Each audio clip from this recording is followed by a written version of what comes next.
Mga kababayan, handa na ba kayong sumama sa isang nakakakilabot na biyahe sa isipan ng isang dalaga sa Makati? Sa mundong ito, ang bulong ng kaluluwa ay hindi lamang basta naririnig, kundi ramdam na ramdam. Isang lumang manika at ang mga bulong na hindi maipaliwanag maghahatid kay Alexa sa isang bangungot na hindi niya inaasahan. Sabay-sabay nating alamin kung paano haharapin ni Alexa ang mga hamon ng kanyang isipan at ang misteryosong regalong magbabago sa takbo ng kanyang buhay. Sa gitna ng ingay at gulo ng Makati, may isang dalaga na nagngangalang Alexa.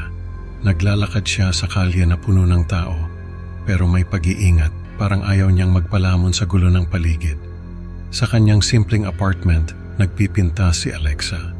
Dito niya ibinubuhos ang kanyang atensyon. Paraan niya ito para takasan ang mga bulong ng schizophrenia na sumusubok na kumuha ng pwesto sa kanyang isipan.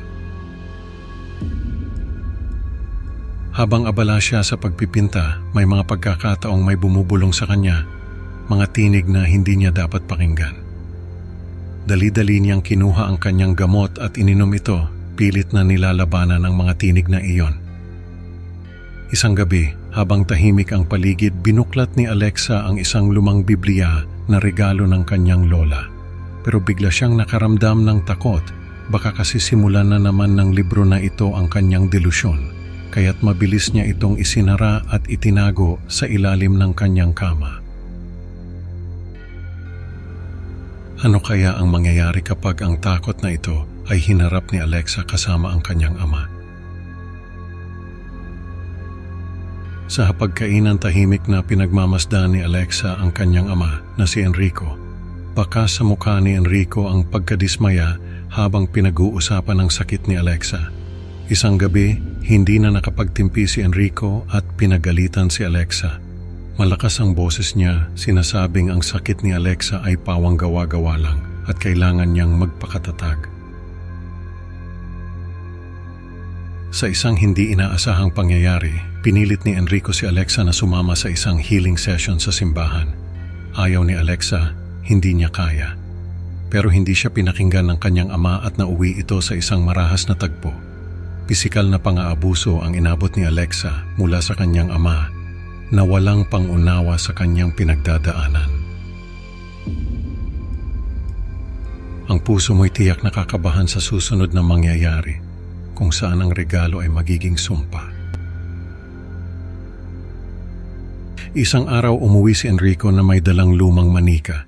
Ibinigay niya ito kay Alexa at may babala pa, parang may sariling isip, "Yan!" Ang mga salitang iyon ay sapat na para maghasik ng takot sa puso ni Alexa.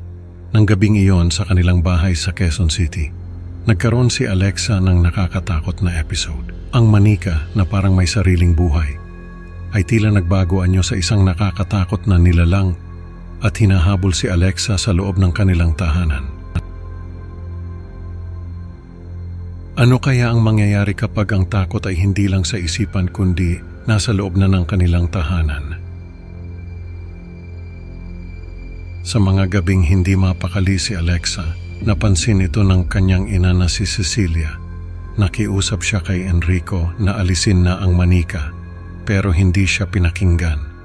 Sa halip, lalo pang pinahirapan ni Enrico si Alexa. Itinali niya si Alexa sa kama kasama ang manika sa kanyang dibdib.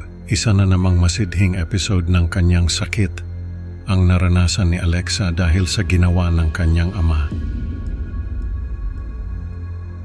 Magtutuloy-tuloy kaya ang bangungot na ito o may katapusan pa ang kalbaryo ni Alexa? Sa gitna ng kanyang matinding episode, narinig ni Alexa ang mga ingay at sigawan. Hindi niya alam kung ano ang totoo at ano ang hindi. Nang magpasya si Cecilia na kalagan si Alexa, bigla na lang nawala si Enrico. Ang manika na dati-rati puno ng misteryo at takot ay nakahandusay na lamang sa sahig parang walang buhay. Ano kaya ang naging kapalaran ni Enrico at paano haharapin ni Alexa ang mga susunod na pangyayari? Pagkalipas ng ilang taon, hindi na muling nakita si Enrico.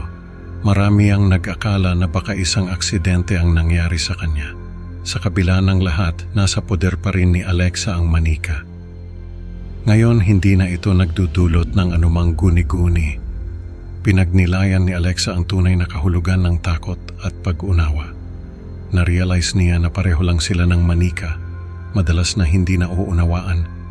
Sa huli, kinilala ni Alexa na tayong lahat, tulad niya at ng manika, ay may kanya-kanyang isip at nararapat lamang na igalang at unawain. At ang kwento ni Alexa ay nagtapos na, ngunit ang bulong ng kaluluwa ay mananatili, naghihintay ng susunod na maglalakbay sa madilim na daan ng takot at pag-unawa. Umuwi si Enrico isang hapon na may bitbit na lumang manika. May kakaibang ngiti sa kanyang mukha habang iniabot ito kay Alexa. "Para sa'yo, anak," sabi niya, pero may tono sa boses niya na parang may iba pang ibig sabihin. Nang makita ni Alexa ang manika, agad siyang kinabahan. Hindi maipaliwanag, pero may kakaibang aura ang manika na nagdulot sa kanya ng discomfort. "May sariling isip iyan," sabi ni Enrico na lalo pang nagpalakas sa kabog ng dibdib ni Alexa. Kinagabihan, naalimpungatan si Alexa dahil sa pakiramdam na may ibang tao sa kwarto niya. Dahan-dahan niyang iminulat ang kanyang mga mata at sa dilim, nakita niya ang manika na tila gumagalaw mag-isa. Ang mga matang dati walang buhay, ngayon ay tila nagbabaga, nakatitig sa kanya. Sa takot, bigla siyang tumakbo palabas ng kwarto. Narinig niya ang yabag ng manika sa sahig na tila humahabol sa kanya. Ang bawat hakbang niya ay may kasamang dasal na sana'y hindi ito totoo, na sana'y guni-guni lamang ang lahat. Ngunit ano nga ba ang susunod na mangyayari kapag ang takot ay naging totoo sa bawat sulok ng iyong tahanan? Sa mga sumunod na gabi, hindi na halos makatulog si Alexa.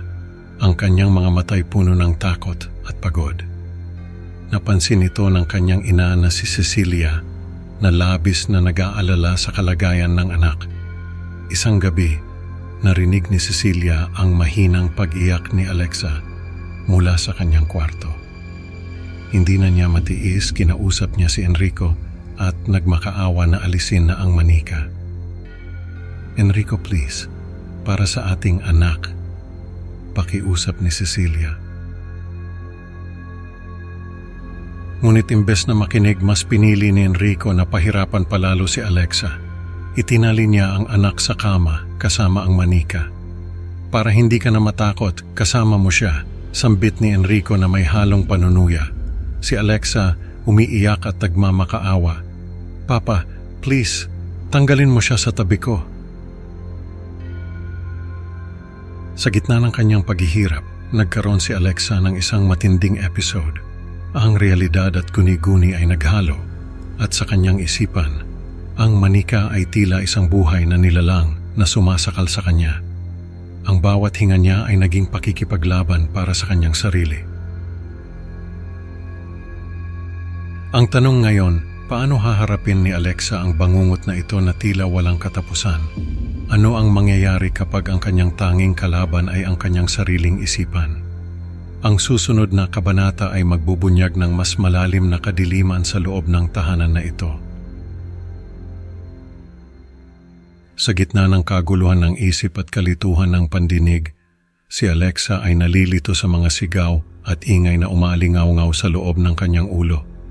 Hindi niya matukoy kung alin ang totoo at kung alin ang bunga lamang ng kanyang mga guni-guni. Ang bawat bulong, bawat kaluskos, tila nagiging isang bangungot na walang katapusan.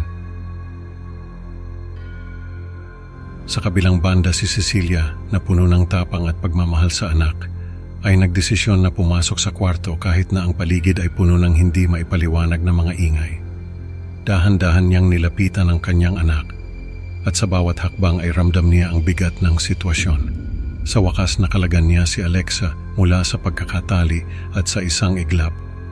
Tumahimik ang lahat. Tila ang mga demonyo ng gabi ay biglang naglaho kasabay ng pagkawala ni Enrico.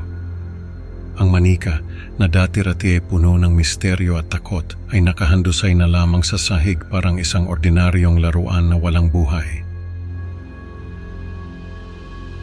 Sa paglipas ng panahon, dahan-dahang bumalik ang katahimikan sa buhay ni Alexa. Hindi na muling nakita si Enrico at ang mga bulong-bulungan tungkol sa kanyang biglaang pagkawala ay unti-unting nawala na rin sa usapan ng mga tao. Si Alexa, sa kanyang pag-iisa ay unti-unting natutunan na harapin at tanggapin ang kanyang nakaraan at ang lahat ng nangyari. Isang tahimik na hapon, habang pinagmamasdan ni Alexa ang manika na ngayon ay nasa isang estante, hindi na siya nakaramdam ng takot o anumang guni-guni. Tila ba ang manika ay naging simbolo na lamang ng isang yugto sa kanyang buhay na nalampasan na niya.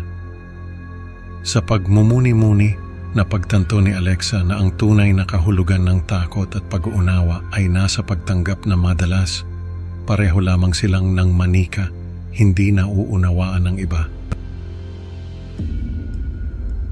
Sa huling tagpo, mas matatag at malinaw na ang pag-iisip ni Alexa. Kinilala niya na bawat isa sa atin, tulad niya at ng manika, ay may sariling isip at damdamin na nararapat lamang na igalang at unawain. Ano kaya ang mangyayari sa susunod na kabanata ng buhay ni Alexa? Isang bagong simula na ba ito para sa kanya? O may mga nakatagong misteryo pa rin na naghihintay na matuklasan? Sa huli, ang kwento ni Alexa ay nagturo sa atin na ang tunay na takot ay nasa isip lang natin. Maraming salamat sa pakikinig, mga ka-creepy. Huwag kalimutang mag-like at mag-subscribe sa Creepy Pinoy Stories para sa mas marami pang nakakakilabot na kwento. Excited na akong makasama kayo sa susunod na upload. At tandaan, sa bawat sulok ng iyong kwarto, baka may mga matang lihim na nakamasid. Mag-ingat at hanggang sa muli, mga ka-horror.